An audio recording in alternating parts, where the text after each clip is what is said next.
Welcome to The Riff, brought to you by my-toronto.ca, where two internationally acclaimed artists, painter and animator Gary O'Brien and jazz fusion guitarist Jeremy Green, dig into Toronto's entertainment scene, where they'll be hanging out with all sorts of creative minds, from music, comedy, sports, theater, and everything that lurks in between, with a special spotlight on our foodie culture.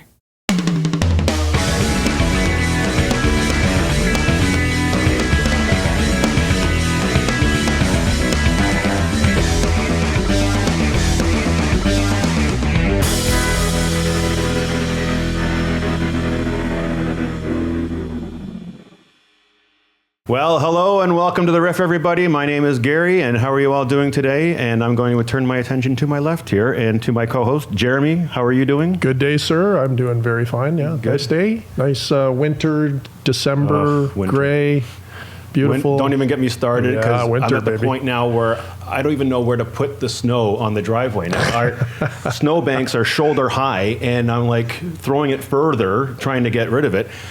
I've developed this over the years now, I guess, but I try to be as efficient as I possibly can with snow shoveling. Yeah, right? or else your driveway's like a foot wide by the time you're... Not a step is wasted in terms of each shovel is a calculated move, because what I do, I go right down the middle of my driveway and then go this way, this way, this way, this way, all the way down, so that when you turn around, you have a scoop ready to go, right? Well, I got right to the bottom of my driveway, and in my efficiency, I guess you could say, I'm like, energetic still by the end of the driveway, and I did the motion to, the shoveling the driveway this way, and my hand and the handle of the shovel caught my coat, and boom, it just burst the bottom open, right? Yeah. I'm standing there with my coat open from the bottom, the top's all zipped, and the bottom of the zipper's all open. I'm going, oh my God, I feel like an 8-year-old kid. Yeah, it's like that's what happened in recess way back when in grade school. That happened to every kid. And, I stupidly, that exact thing when I was a kid, we grew up pretty poor, and my parents, when they'd go shopping, they'd get like industrial level clothing. It was designed to last for like 50 years, right? Like, so big, hard, heavy zipper and all this stuff. And one day I was in the yard and I'm playing with something that happens, bang, that pops open at the bottom, right? And so I'm like, oh God, like, cause it was cold too, right? So I zipped down and trying to fix it, trying to do the pull straight down, ripping it down, right? Yeah. Pulling it, but then every time I kind of took a run at it, I'd come up and it would go zzz, a little further and a little further, yeah, and a little further. You're ruining it more and more. Up like literally like necktying me. I had this stupid zipper. So you ended up with a cape. Yeah. With sleeves. Yeah, I looked like one of those lizards, I couldn't get it off though. It took forever, man. I was so freaking out because I was a little kid too, right? So I started panicking. Well, that's the thing, because if it's up here, you have to kind of somehow climb out of it. I would have loved to have seen that. I just pulled the whole zipper down when I got inside and jumped out of my coat to get out of it because I couldn't. It was broken. I was like, I got to get a new coat. God love winter, man. So, Canadians. Anyway, right? Yeah, that's snow shoveling. Anyway, that's enough of that nonsense. We should get on to Yes, we have a very important guest here today, and I think we're going to have a bit of an education in our lesson today. Yeah, very looking forward to this. Yes. We're going to be talking about the financial side of the music industry and the opportunity that's out there for investing in it. So we have a great guest. I'd like to get to the bio here. So our guest is a seasoned entrepreneur and a music enthusiast who founded Music Royalties, Inc. After successfully exiting a gold royalty company, spotting the untapped potential in song copyrights that last for the author's life plus 70 years. For artists, he offers a fair alternative to selling out to major labels, letting musicians monetize royalties upfront while sharing in monthly payouts, stock appreciation, and long-term deals in movies or ads. This turns favorite songs into perpetual wealth for artists, musicians, and fans alike. Drawing from his experience as a chairman and CEO of Metalla Royalty and Streaming Limited and founding multiple public companies, he pivoted to music royalties amid booming streaming on Spotify and YouTube. His mission is to acquire cash-flowing catalogs from icons like Avril Lavigne, Justin Bieber, Rihanna, Backstreet Boys, and The Who, building a diversified portfolio that has already paid over $14 million in monthly dividends with a 360% increase since inception. I'd like to welcome our guest today, Tim Gallagher. Tim, welcome to The Riff. Welcome to the show, Tim. Yeah. Thanks for having me. How's it going? That's great. It's great. It's all great. That's quite the list there. And you do look like Jeff Daniels. A little bit. You must hear that, I'm sure. Trace.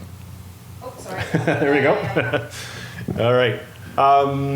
Okay, so in terms of our discussion today, so how does a business-centric, entrepreneurial finance guy like yourself, how does you get into the music world? Right.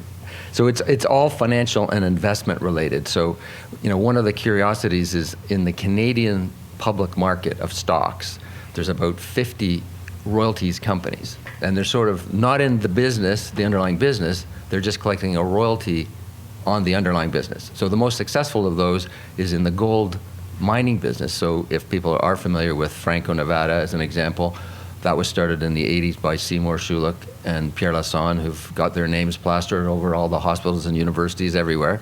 So I like to say they became billionaires by not being in the mining business. Wow, so those are dividends in those areas too. Right. Yeah, so I think the simple message we're trying to educate people on is a royalty in any business is a good idea. Right. Right. So if it's backed by something, though, if you said you want to have a drug royalty, a medical device royalty, you're limited by 17 years. And you can have an oil and gas royalty. That's a typical thing. And then we discovered or saw this entity, called Royalty Exchange, was going public, and it's focused on entertainment royalties. So it's not just music. It can be in obviously books and TV and film. Anytime you write something, the genius of the business, which is a mind-boggling difference to the average business where you have to go into work, right? Right. You have to sell something, sell a service, sell a product. But if you do something once, whether it's writing for a script that ends up being on Friends or a hit song, it's the remaining life of the author or the youngest author, which say a 20-year-old's involved and then they live to 100. That's 80 plus 70. So it's a 150-year Wow. monopoly on the internet, which is forever. Right. So never in my investment career, and I've looked at every industry, have I ever seen anything that's as smart as that. A monopoly. You're protected, right? Right. Now, of course, there's the challenges of making it, a global brand and all the rest of it. But the fact that you do something once, and we can talk about those kinds of stories. Somebody does something, for 15 minutes, writing it on the back, composing it, and there's lots of those stories. Yeah. And 50 years later, they're still making, $300,000-$500,000 a year. Right. Well, so this was a business numbers play more so than a fan of music play. I think everybody's, a fan, and Yep. we're in the world of everything's getting, monetized, financialized, Yep. right, in every category. But the one category in my mind that everybody knows and actually loves, but didn't realize they can invest in, is the music royalties category. Right. Right. So, and that's how you, in terms of the explanation as to, for the general population, how would you explain in terms of where that goes in regards to investing? Well, so, it's another way to say this is that, the world of music royalties has been a secret to most people. So Yeah. unless you're in the business, unless you're an actual artist, a composer, a producer, you wouldn't even know it existed, right? Yeah, So you in wouldn't Canada, well, first of all, there's these entities around the world called performing rights organizations. And in each country, they're collecting the money from the radio stations in the various places, the streamers. And in Canada, it's called SOCAN. It's a Society of Composers and Authors and so on. And in the States, they have BMI and ASCAP and so on. So there's a couple hundred of those. Most countries only have one. But to say that there's an entity just up at the Leslie and 401, in a little office paying out over $500 million a year Whoa. to artists in Canada, rights wild. holders, nobody knows that story. No one knows that. I would Yeah. never even, when I first heard about music royalties and how you can invest, it's almost like you're just buying and selling stock or similar to that, I would imagine. Well, that's in a way. that's what we're trying to bring. Ultimately, our goal is to democratize the ownership of these things that people Right. love. So you can Right. brag to your friends if you want to that you have a piece You of your own a- favorite song. Yeah, yeah. Right? Because really, it gets down into the details. But there's 10 or 15 owners on every song, and you could buy a 1% piece, or it's a fractionalized investment world anyway. Right. But going back to the big picture, so with these around the world, billions of dollars of cash flow that's now fundamentally being driven by the streaming platforms that are new, because we're still, most of us grew up in the, we went from vinyl to cassettes to CDs world. So this concept of the size of streaming is crazy. So when you Yeah. say, so one of the things I like to describe it as simplified is around 2000, Napster shows up, kind of destroys the music business. Yeah, it changed it, yeah. CDs are at the peak. And in round figures, I'm going to say nobody bought music for 15 years. That's pretty true. Yeah. And then over time, we went through that clunky phase with the iTunes and the download and the stealing and all. There was kind of stuff. what I call a guilt phase, where you had, like, every once in a while you had typically older consumers who were used to paying their favorite artist stuff, and they go, I've been stealing a lot of music lately. Here, I'll buy a couple CDs Right. in Apple Music. You'd see a download here and there. I see them in my stats. It's like all of a sudden, boom, like, oh, somebody's feeling guilty. But it's true. Well, let's go back to your very first deal then. Like, how did that take place in regards to acquiring that? Okay, so in this morphing of saying you're getting older and it applies to any age, you're basically saying I just want to have a royalty that pays some kind of monthly income from any category, right? And then there's a company called the Royalty Exchange in the U.S. that's trying to monetize these private bits of rights holder income across all categories. So it's open for anybody to see. You can go to the royaltyexchange.com, and that's where we started seeing some amazing things that we could buy. So without even being in the music business, you just like go to eBay, kind of equivalent. Right. Say, okay, Wow. I like that one. And so the very first thing we bought a piece of in March 2018 was a piece of Avicii's, The Nights. Now, usually when you're dealing with an artist, they've done lots of other things, but there's usually one that's driving the boat, and in this case, it was The Nights, which at that time had accumulated 300 million plays on Spotify. So up to March 2018. The following month, he died. So he's not out marketing anymore, right? He'd already gone around the world 800 times, by the time he was 28, which is remarkable. So since that time, remember, I'm just quoting the Spotify numbers, it's grown to 2.2 billion plays. Wow. With him not being around marketing. The carry and the growth of streaming, the growth of music subscriptions, the growth of the platforms, right? Because there's this disconnect between the individual artist at one level and the fact that there's now a bunch of trillion-dollar platforms. Yeah. Right? So it's connecting all these dots, right? I wonder how many CDs worth that would be, or an album's worth that would be for what did you say, trillions of streams? Like, yeah, I think again, these are going to blow people's minds, but there's about 4 trillion streams a year. Okay, Wow. and at the if you do the half a penny play, which obviously sounds light, you've got to be on the high volume side, but that's where the $20 billion in streaming income comes from. Just to simplify it, right? And today, too, with all the new like you got Netflix, you got Disney Plus, you got Paramount. More and more of those are coming out every day, and everyone's fighting over the same content. And a lot of the movie and TV producers are relying on putting songs into their, sometimes these songs pop up because, again, like Stranger Things brought back. Oh, yeah. Remember Kate Bush? That's Running Up That Hill. I think she was the first artist ever to have like a #1 hit 30 years apart. Yeah. Because that song went #1 because heard people that. watched it in Right. Stranger Things. Yeah. So there's all these. It breathed new life into It's it. really hard to find where these hits come back from, but they are. But the thing is, if you think about how controlled the market was in the past versus now, in our world we call it optionality. You have all this potential in all these new platforms that haven't even been created yet, in different languages, that all might want to use a piece of your song. Right? So even just as a sidebar, when we started, there was probably only 50 million music subscribers, right? So the new model was, you're going to pay $10 or $20 a month, right? Mm-hmm. Essentially forever, because other than eating and drinking, the only thing you're going to keep is your cell phone that's tied into the content, right? Right. So now it's grown to about 700 million people from that time. So the underlying organic growth is that, as we morphed, accelerated by COVID, and tying into your point about Netflix, like every show that you're watching on TV, if you listen, has music in the background. Music royalty paid, right? yeah. So that's another. and someone's created that with some royalties and rights and all that kind of copyrights. Yeah, for Bingo, sure. exactly. So curiously, going back to the theme about everything was private, Warner hadn't gone public yet. Spotify hadn't gone public as a stock. Universal hadn't gone public, and the whole. And I would still say today, all of this part, because in Canada especially, we think of media as being 3 telephone companies, cell phone companies as being the media entertainment business, right? And yet in our backyard, one of the other things that's kind of annoying is the fact that we have so many amazing artists. Think about in 2017, on the front page of Forbes magazine, they had 3 entrepreneurial heads, 3 fellas from the Toronto area.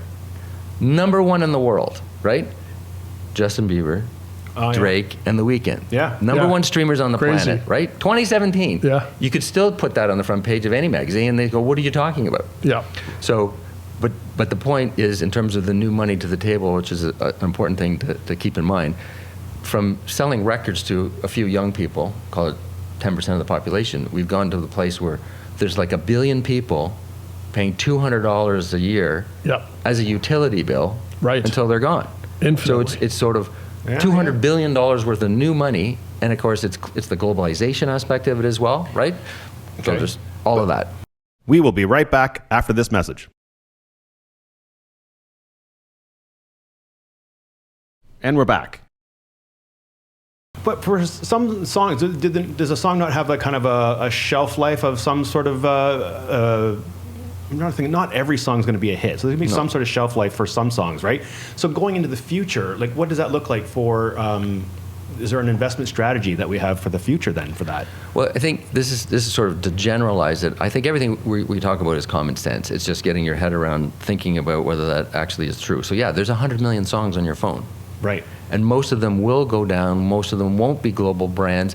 But once in a while, something comes out of nowhere that just has that right sound, mix, message, marketing, and it becomes part of the permanent, humanities playlist item, right? Mm-hmm. So if you played, if I read a book in the last year that was basically hiding the evolution of rock and roll for each year, starting with Little Richard and Elvis and all the way up. And if you think about their top songs, like even if you just said their number one song or number two song, everybody knows those songs today, even though it's 70 years ago, right? Yeah.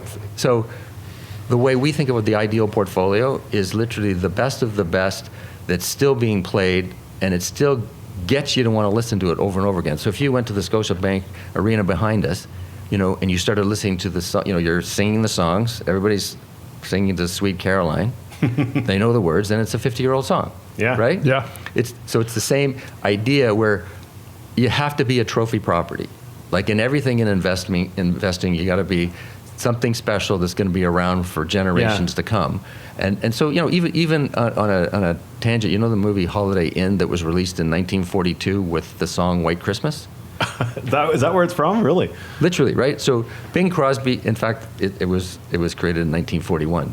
It's like before the U.S. went into World War II, Bing Crosby released White Christmas. Do you hear that song every year, still today? Do you think about the history about it? And of course, it's over 80 years old. So do we still talk about Mona Lisa from the 1500s? Do we talk about, Sherlock Holmes? A classic's a classic. So that idea that it's timeless in financial terms is it's an evergreen cash flow. Yeah. Now, is it that the classic, I'm going to say classic rock or, those kind of stuff from 50 years ago, let's just say, does that outperform maybe more modern music, or is there a balance of some sort there?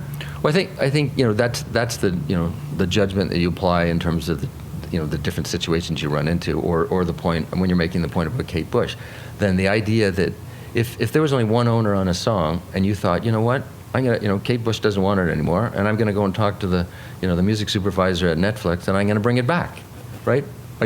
That single act, we're not talking about concerts, we're not talking about, it's just to remonetize it in a new world, reintroduce it to a new generation, all of that stuff. So yeah, practically speaking, if it is a trophy property and it's under-marketed, okay, and you're paying a fair price for it, which, we're basically, to make it simple, if you could say you could get a double-digit yield in our world, a 10% yield, you're getting kind of not much from the bank, and you could get 10% from something you love, and it's been consistent, then for me, that's a no-brainer investment. But the reality is, if it's good, it's actually been growing, because every year, going back to the point, there's been another 50 or 100 million music subscribers, and then the point about it gets redone, Elton John redoing with Dua Lipa, creating, the Rocket Man duo, with Panau. I mean, that's just genius. Reinventing it to So back catalog of great stuff, is definitely a huge part, right? And you think about the challenges of a new artist trying to get to 1 billion plays, is a huge challenge, right? Well, and I don't think the whole concept of retro is ever going away. You know, it's like every generation has had their stuff that it's usually when somebody was in high school, they go, oh, I love like right now it's the 80s. You're seeing the 80s everywhere because guys who are in their 50s and all that stuff are driving the bus for the most part. And then it'll be, but the 90s is coming, and then but they're creating classics in each of those eras. And I assume as time goes on, that won't stop. There'll always be a sentimental value to each era, and that generation is always going to push that forward. Right? And you know, and the reality is, it just gets so fractionalized, even at the level of. I mean, I always use the Friends example. So instead of writing a song, you wrote the show Friends. But did you write this show only for Americans, only in English? Right. They're not even 5% of the planet. Yep. Right. I mean, and half their country doesn't even speak English anyway. So when you're talking about saying you want to globalize your whatever you created in any one of these, you know, endeavors of composition, but there's the original version, and then there's all the other versions you didn't even realize is somebody else. Because when you're talking about songs, you know, like I think the Beatles, which is it? Is it Yesterday? Yesterday, I think it was. I think it's been covered by 4,000 different artists.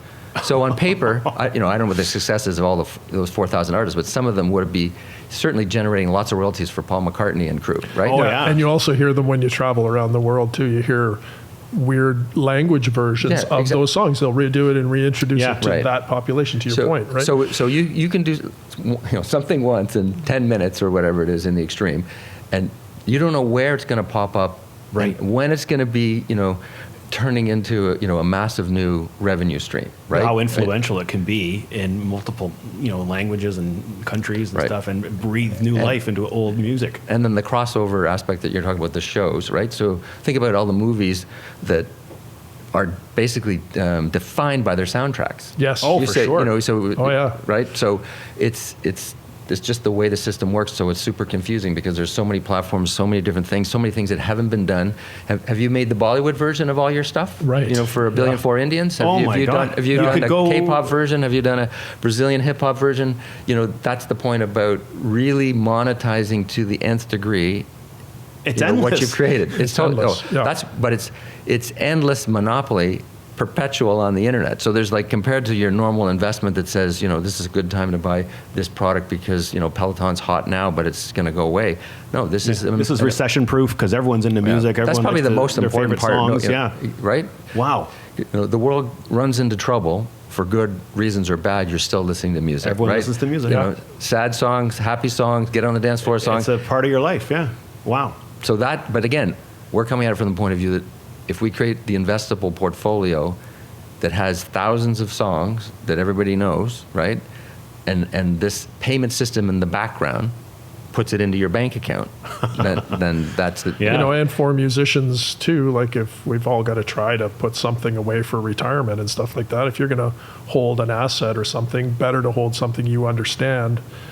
You know, like, again, the ethical issue of, like, some company, you buy this company and then you find out they're selling guns in Africa or some weird thing. So it's like, it just skips that whole thing, and you can count on some form of revenue from something you know about and you love. So that's artistic kind of endeavor there. Yeah. Every best investor I've ever spoken to always says invest in what you know. Yep, that's true. Right? Yeah. Well, and who doesn't want to own a piece of their favorite song? Sure, of course. It's more fun, right? Yeah. Or, you know, you get paid to party, right? If you listen to your own playlist. Okay, so in terms of, like, the creative side of things, like, I don't want to talk about too much about AI, but I think we'd have to kind of mention it here. And then how much of that is going to be an impact going forward on the creative? Like, how does AI kind of affect and mix in with all this? Well, from our perspective to date, it's just been a pure positive. You know, the first thing, if you think about it, is, you know, if you've signed up for a Spotify and they're using AI to say, because you listen to this song, maybe you might like to listen to that song, right? So there's the algorithms that take you to a new place, you know, a place that you haven't been in 50 years or something.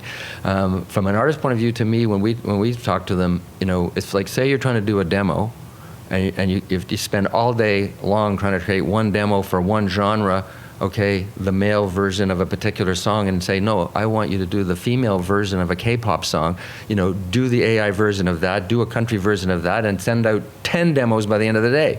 Wow. So, It's endless. So I think of it as optionality. It puts, creativity on steroids. You're still starting with the human, unique. Remember, AI can only go on what's it's seen on the internet, so to speak. Yeah. It can't take you to a new place. Yeah. Right. So for me, it can make the artists and the industry more efficient, and speed it up, which maybe is more annoying because there's already 100,000 songs going up on Spotify every day anyway. But and even then, I've seen like not just like the male version of a female voice kind of thing, and for a song, I've even heard like Freebird as a reggae version. You know what I mean? Oh yeah, and cross totally genres. generated by Or this AI. yacht rock thing. Yeah. It's like, yacht rock version of it. Those are great too. By the way. Metallica as yacht rock, I've heard. I eh? hate it, It's- I love it. But some of those I hear, and Yeah. I'm like, damn, that's really actually It's cool. cleverly done, it's though. Like- funny, like. I know it's generated by AI, but it's actually entertaining. Yeah, it's and, entertainment. And you're saying it can be totally monetized. See, my then. fear with that though is there is a growing concern in the industry that, like, for example, take Spotify. So they have been creating their own AIs now, and there's a fear that those are going to become. See, now they're the rights holders to that.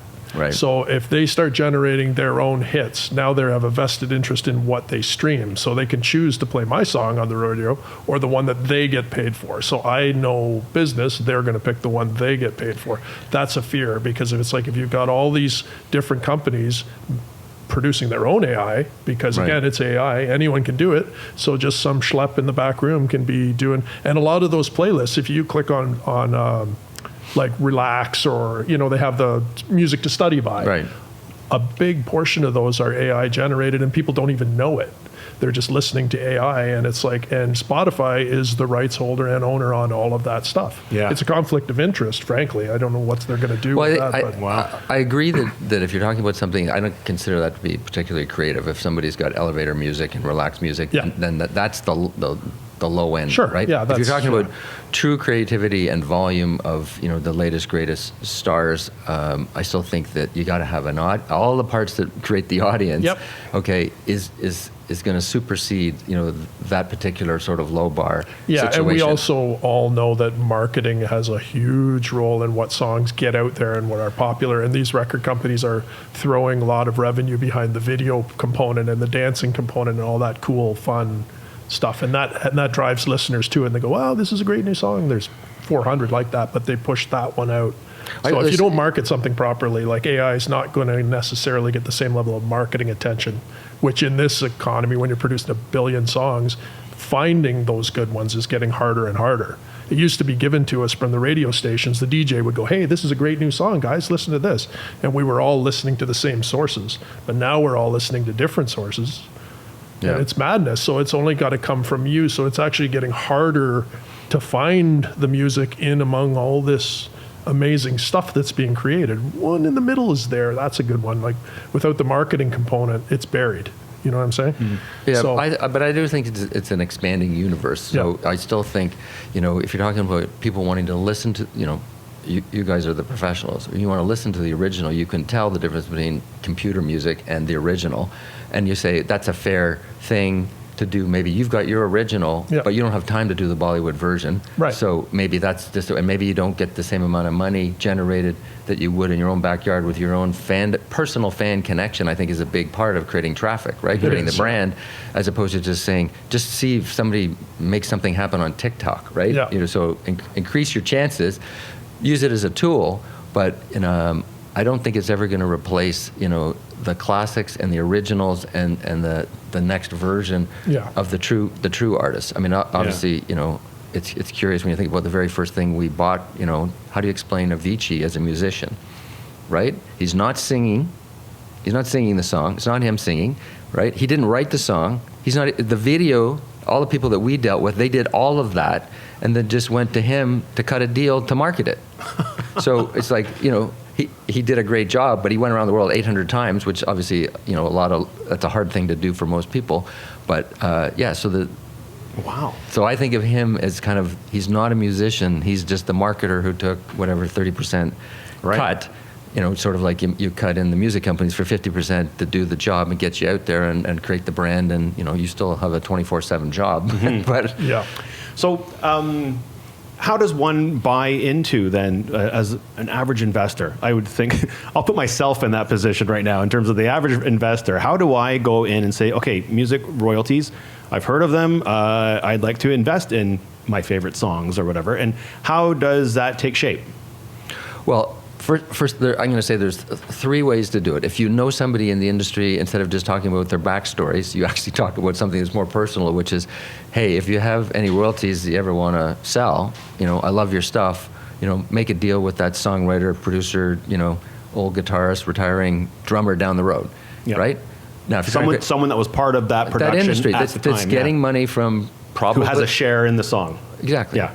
Right? And you'd be surprised when you start thinking about your neighborhoods, about, all these people, because there's thousands and thousands, right? Like, I think going back to the example of in Canada, in our backyard, that $500 million plus is going out to, almost 200,000 rights holders.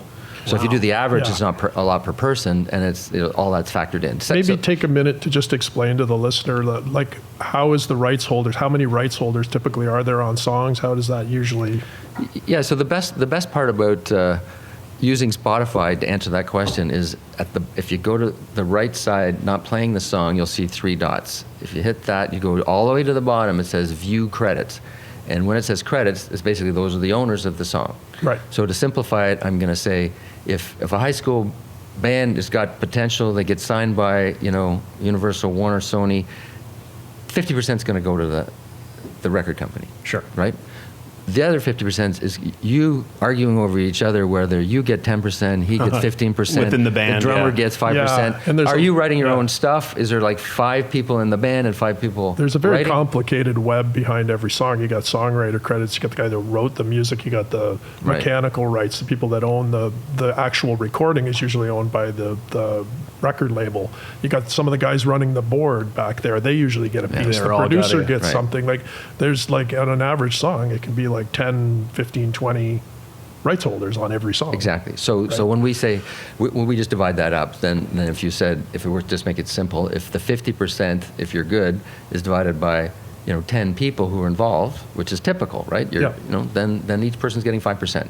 Now, do you go after them all as a group, or do you go after one and another to try to get any? Yeah, I think that's the one thing that, because we're not in the music business. We're agnostic on the control. We're not trying to control name, image, and likeness and all the nonsense and the work that goes with it. We're trying to be a clean, no overhead, get the cash flow coming from the performing rights organizations and the music companies into our bank account, back out to investors. Right. That's it. Okay. So do you care if you own a piece of your favorite song because you bought it through the composer, through the drummer, through the producer? Oh no, yeah. Right. So that's the way we look at it.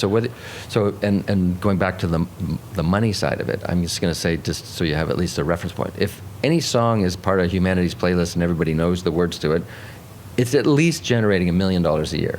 Right. From streaming. Right. So if you bought a 5% piece, and this is usually in US dollars as well, then you're buying $50,000 in income, right? So what's wrong with that? And then you could say, well, in order to retire or have a supplementary income, how many times do you need to do that to say, this has got nothing to do with the economy.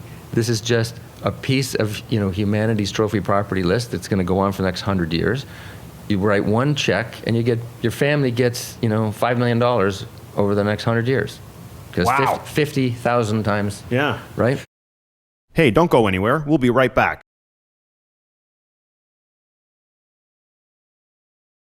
And now, back to the show.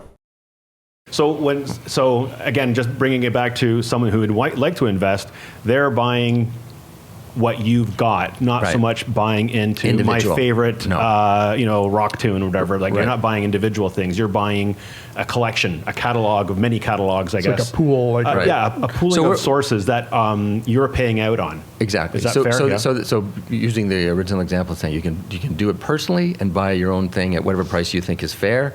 We're trying to create the so-called investment portfolio, like a REIT, a real estate investment trust. You say you don't want to just invest in one building.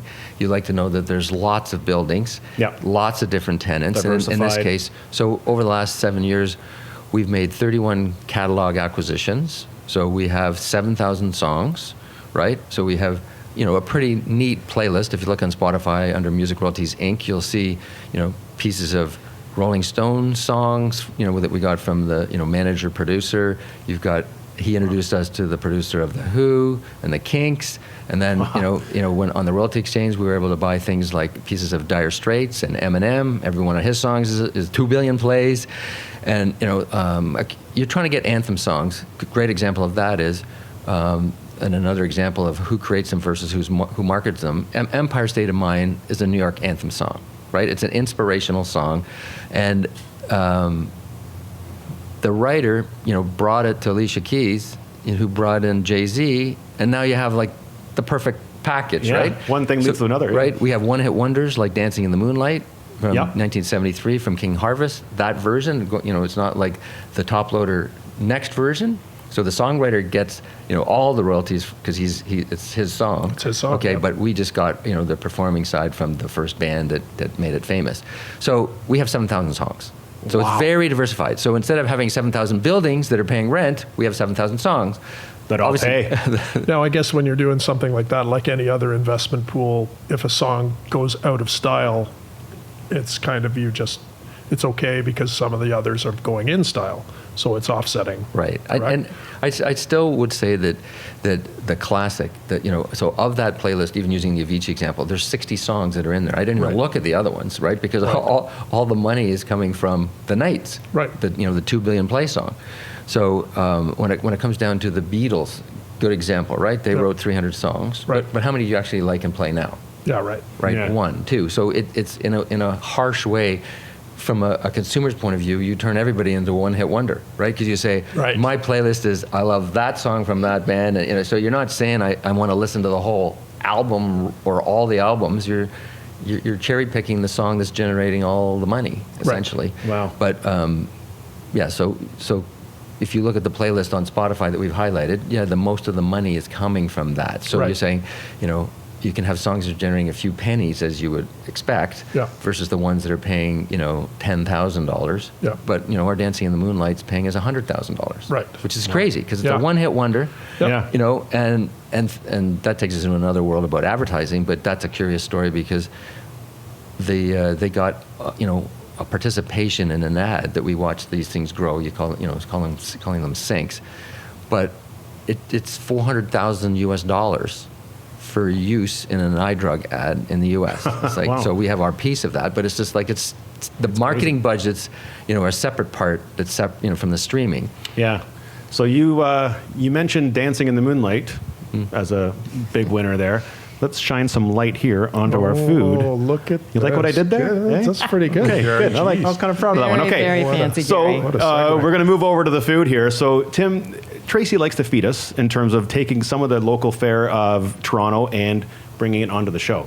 So we are going to sample some of this. It looks like great sandwiches here. So I'll hand it over to Tracy now. So Tracy, what have we got here? Hey, so my-toronto.ca loves unearthing Toronto's international foodie gems, and today, inside the RIFF studio, are Elfie's Sandwiches, a shop on Baldwin Street that is absolutely blowing up on social media, not just for their signature flavor combos, but because of the massive size of these creations. Specifically, this is the Truffle Affair sandwich with prosciutto, artichoke and oil, truffle cream, and baby arugula. After the show, we'll be pulling in 3 more from their menu: the Sophia, turkey roasted garlic and rosemary aioli, the house smoked roast beef with chili oil and roasted pepper, and the Torino, a 24-month prosciutto di Parma with truffle cream and spicy eggplant. You'll also notice on your plate a very rare and small square of deliciousness from local chocolate makers Choco Soul on St. Clair West, where they craft small batch bean-to-bar dark chocolate using direct trade cacao and traditional methods, roasting all their beans right in-house, right here in Toronto. So this is a Jaguar 75% white cacao chocolate. It's particularly rare, a special bean from the ancient forests of Mexico, thriving only in specific microclimates. You'll note the color resembles a light caramel, but make no mistake, this is all due to the nature of the bean itself, with no added ingredients. These tasting notes are quite different from your typical dark chocolate cacao bean with caramel, coffee, butterscotch, and all their products are free of gluten, dairy, nuts, soy, additives, and preservatives. So Choco Soul doesn't use milk products, so it's quite amazing that the rich creaminess of their products, from hot chocolate drinks to cookies and bars, all come from the beans. after the show and more of Elfie's sandwiches, we'll be creating a bit of a RIFF tasting room with Choco Soul's chocolates, in-house roasted coffees, and cookies. So, guys, I threw a lot at you. How's it going over there with all these flavors coming at you? God, the chocolate is like melting in my mouth. Yeah, that chocolate's really interesting. It's got there's a nuttiness to it, and it's not like a normal chocolate. That's really, really good. Well, Tim, Don't look at me now. Yeah, just rub it all take over. the camera off. Enjoy I'm going to this. zoom in on you, See Gary. Gary in the morning, all covered in chocolate on your face, lying there. That would be nothing new. Yeah, call that a Wednesday. Yeah. Well, I know Tim's a chocolate lover, so and that it's different, right? It's Yeah, no, it's awesome. You said the prosciutto is what, 24 months? it's think age 24 months. Yeah. I think I could taste every month. Yeah, for that sure. sandwich was fantastic. That was too. amazing. I love the bread, the wrappy kind And the of truffles thing. just add a little certain, as the French say, I don't know what. Je ne sais quoi. That's it. Yes. We always have to finish a meal with chocolate. Yeah, I think that's a great idea. I And think start that's not a bad tradition around idea here. at all. Yeah.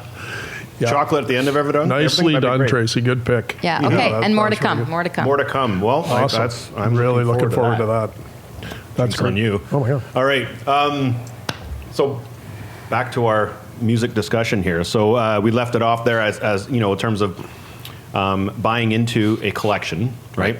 So how do you go about kind of going after like a certain collection, or is there a target or anything, or is it more of like you come across certain things that could be available and you pursue that?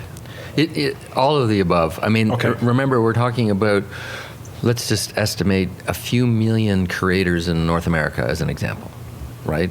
And practically speaking, it may sound funny, but they're all for sale because there was never a market. This is remember we talked about this as being the secret world of royalties, right? Mm-hmm. I mean, a simpler example maybe in Los Angeles, how many people do you think are living there that are actually collecting royalties from films and TV shows and musicians? Probably the 2 million people. Yeah. Right, Tons. just there alone, let alone Nashville and New York and so on, right? Broadway, royalties and so on. So it really comes down to, in our world, we've seen the websites. People have tried to create a market for these. So there's people like the Royalty Exchange in Denver. There's the A Note. There's Songvest, and you can evaluate those situations. You can run into people personally, but we're at the stage because we've been at it for so long that people send us stuff all the time. Wow. Because remember, you're basically saying, whether you're young or old, who's going to write the check, which is a pretty decent sized check, right? To if I told you we're going to pay 145,000 US even, which is a big number for an individual, let alone a company, back then. Now, that was in 2018, and for essentially one song. So you need a lot of money to be able to create a portfolio, Right. so that it's diversified, right? So we've raised over $30 million from over 300 investors, and you have to be an accredited investor. That's under the securities rules. They define that. But of course, our intention is to list publicly. So once you go public, then people can put whatever amount of money they want, in a self-directed RSP, TSFA, Right. that kind of thing. So. That's the way it is. Now, there's also some funds that have been created over the last few years as well. So all the big private equity people have gone into. I mean, who doesn't want, in any investment category, own 100-year cash flow of good stuff, right? So pension funds, family offices, it's an allocation that you should have. There's the stocks and bonds, there's the real estate, there's the private equity, the private credit. Right. But, we're basically saying, think about royalties as an asset class. That's another buffer against. Right. Yeah, a way to round it out as a portfolio. But in our minds, we're as a family, we're all in because we don't think there's literally anything better. You can't convince me to buy Bitcoin for the life. I only see that thing going down. It's backed by nothing. Okay, investing in a song that's part of this global payment system of performing rights organizations that's on playlists everywhere. That's protected by copyright law around the world. I just don't see anything that surpasses that as sort of a risk reward. Let alone a personal investment. Wow. Very cool. Wow.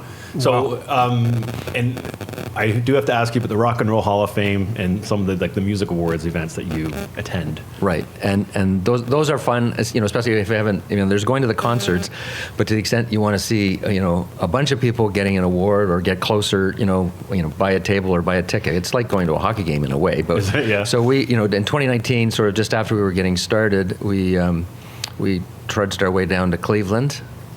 to the famous rock and roll inductee ceremony. And by the way, they take it on the road now, so they rotate from Cleveland to LA to New York. So we've participated in those. But for the very first one that we went to in Cleveland, especially in Cleveland, to see like I said, that former country singer Taylor Swift inducting Carole King, at one end, and then having Paul McCartney, inducting, Dave Grohl at the other, and everybody in between who's there, Lionel Richie. So all of the so-called heroes of the business, each time you go to one of those, they're right in front of you, right? That's crazy. Wow. That would So, be very cool. and the stories that go with it, right? I mean, one of the funny lines was when Jay-Z was inducted that time as well. So it was really an amazing introduction to it by Dave Chappelle, who's obviously a very funny guy. Yeah. Right? And Beyonce wasn't there, but she had a little video clip, and she said, so what's better than one black billionaire? Two. Nice to have in the family, right? Yeah. So, and then, when you're talking about how it's morphed from the old kind of British invasion, rock and roll era to now it's like all the new categories and all the new genres and whatnot. It's a whole different ball game. But so it's a mixture of the classics. And then in the Canadian one we went to, Walk of Fame, same thing, right? In 13 inductees at Massey Hall a couple of years ago. They're all right there. You're just you go and buy a ticket. That's so people neat. aren't even thinking about, and Carol Pope and Lighthouse and All the names. April Wine. They're all right there with their families. So fantastic. it's a lot of fun. That is a lot of fun. Well, listen, Tim, thank you very much for coming on the show. I'm trying to look at our time here and going, no, we're running out here, and we have to kind of put a cap on this here. So I really appreciate you coming down to explain. Yeah, that was very interesting. And tell us this world of investing in a asset class that I don't think many people would even think of, right? No, exactly. So, No, I appreciate that. No. It's an education for sure. It's converting all your music knowledge into, maybe an investment at some point. Yeah, no, I think so. I think you've sold me. Sold. Okay. Sign here. I just have this paper right Exactly. Pen, there you go. No, but seriously, thank you very much for coming, and we really appreciate making an appearance on the Riff here. Thank you for it very Thanks much. for the opportunity. It was Super good fun. cool. Thank you. All right, thanks. Wow. Okay. Holy moly. I have to digest all that, not just I the told you it was food. 25 things. Not just the food, but all the information in terms of what was that about. That's a lot to digest. I'm gonna It have is, to but it's watch pretty that interesting. back. Yeah. I was, that actually really helped because I'm, like almost every other musician, I'm concerned about the future, and there's all this talk out there about the negativity around the industry and all that stuff, and it feels like you don't stand a chance at making a living or money at that. But to hear all those numbers and that's pretty compelling argument that You can have money it is there if you can do it. ongoing, not Right. just a strike at once kind of thing. Yeah. It's ongoing and in perpetuity that you Very could cool. go way beyond your expectation of what you could sell your product for, and how. Like I was surprised there with how many iterations that could take shape. Yeah, right. Yes. This Yeah. version, that Fascinating, version, yeah. and everyone's kind of collecting off all those versions. It was an education. Yeah, super I cool. learned a lesson today. I learned more today than I did in high school. Yeah, exactly. All right. Well, listen, we're going to wrap it up there today. So that was fantastic, and I guess that's all for us today. So Yeah, I I'm got going to say nothing. that's goodbye from me. And a goodbye from him.